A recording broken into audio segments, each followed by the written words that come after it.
पश्चिम बंगाल में टीएमसी से निष्कासित विधायक हुमायूं कबीर की ओर से मुर्शिदाबाद में बाबरी मस्जिद की तर्ज पर मस्जिद का उद्घाटन करने को लेकर सियासी पारा चढ़ गया है।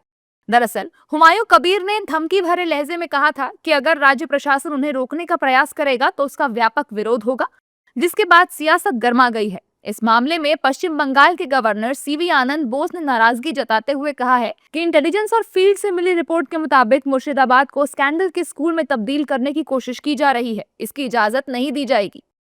Reports which I have received from the field and from the intelligence agencies, also from the opinion leaders of the place, points to the fact that somebody is deliberately trying to turn Murshidabad into a school of scandal.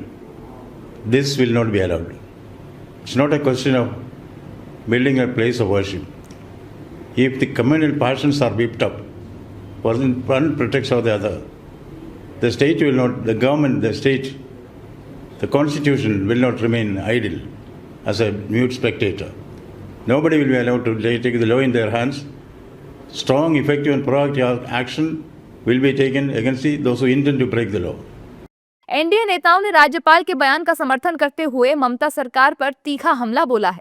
उन्होंने कहा है कि राज्य में कानून व्यवस्था को बनाए रखना राज्यपाल की जिम्मेदारी है। ये तो कानूनन बात है और जो नियम तय होगा, जो समाज के लिए सौहार्दपूर्ण वातावरण होगा, उसमें जो है जैसा होता है वैसा ही करना। और एक इंस्टिगेट करने का एक प्रक्रिया हमको लगता है कि एक उसी चीज को करके इंस्टिगेट करके फिर से पब्लिक अनरेस्ट बनाने का, अराजकता फैलाने का जो काम है, तो निश्चित तौर पर इसको शासन प्रशासन को इस पर ध्यान रखना चाहिए। और राज्यपाल महोदय ने अगर बोला है कि ये चीज नहीं बनेगा तो सही बात है। लॉ एंड ऑर्डर से और समाज की सुरक्षा और जनता की सुरक्षा से बढ़कर कुछ नहीं है। देखो, राज्यपाल जी का एक संवैधानिक पद है। मैं उसके मामले में, राज्यपाल जी के मामले में कोई टिप्पणी नहीं करना चाहता। लेकिन है कि लॉ एंड ऑर्डर को ठीक रखना तो जवाबदेही है सरकार के, राज्यपाल की। केंद्र सरकार, राज्य सरकार की जवाबदेही है। राज्य सरकार अगर लॉ एंड ऑर्डर मेंटेन करने में विफल रहती है तो केंद्र सरकार को एक्ट करना चाहिए। वहीं दूसरी ओर विपक्षी दलों के नेता राज्यपाल सीवी आनंद बोस के बयान का विरोध करते हुए दिखाई दिए। विपक्षी नेताओं ने कहा है कि हुमायूं कबीर को पार्टी से निष्कासित कर दिया गया है और मस्जिद को सियासी अड्डा ना बनाया जाए। देखिए, मस्जिद जो है इबादत के लिए है, मस्जिद सियासत के लिए नहीं है। अपने सियासी मफाद के लिए जो मस्जिद का इस्तेमाल कर रहे हैं, मैं उनसे कहना चाहता हूं कि खुदा के लिए इस गलत काम को मत करिए।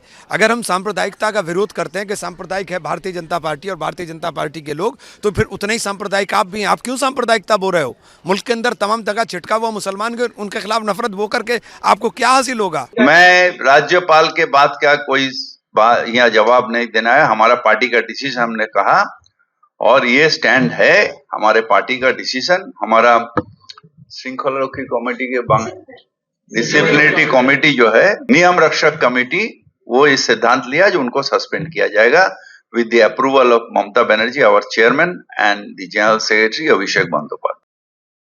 बता दें कि मुर्शिदाबाद प्रशासन ने फिलहाल हुमायूं कबीर को मस्जिद से शिलान्यास कार्यक्रम की अनुमति नहीं दी है। जिला प्रशासन फिलहाल कानून व्यवस्था की समीक्षा कर रहा है। हालांकि हुमायूं कबीर बाबरी मस्जिद की आधारशिला रखने पर अड़े हुए हैं।